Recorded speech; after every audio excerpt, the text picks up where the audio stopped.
सळसळत्या रक्ताच्या, ज्वलंत हृदयाच्या, शाबूत डोक्याच्या आणि कवी मनाच्या माझ्या आयुष्यात पहिल्यांदा योग आला. इथं हजारो लोक राहते, पंजाब, गोवा, दमणला, आणि आता यवतमाळात हौशी लोक आहे. मी सुरुवात करतो माझ्या कवितेला. दोन मित्र राहते, एका वर्गात शिकले राहते. एक खूप श्रीमंत होते आणि एक खूप गरीब राहते. त्याचं हे लिहिलं आहे मी वराडीमध्ये.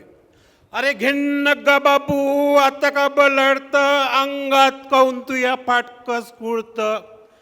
अरे घेन्न ग बाबू आता का बलडत, अंगात काऊन तू या फाटकस कुळत. दुसरा मित्र, काय सांगू गेला तुला, एक गोष्ट सांगू कशी, काल पाजूक आणि पोट्टे उपाशी, बायको उपाशी आणि मीही उपाशी.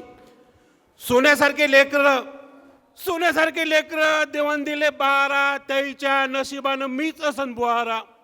दुसरा मित्र म्हणते, सांग बुवा सांग काय इलाज तू सांग, तू याच्या नकानी माय फिटून जाईन पान. सांगूस का आता तू नाही उरला त्राण, अविचारी होऊन लेका गमून बसला भान. आता तरी राजा लेकर कमी करणं, कुटुंब नियोजन केंद्रात नाव नोंदून घेणं.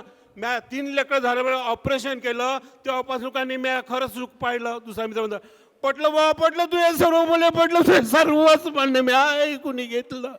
याच्यासारखा गुरु कोणालाही भेटावा, याच्यापासून सर्वांनी लेणं बोध घ्यावा. घेन्न ग बाबू पटलं बाबा पटलं, घेन्न ग बाबू पटलं बाबा पटलं. धन्यवाद.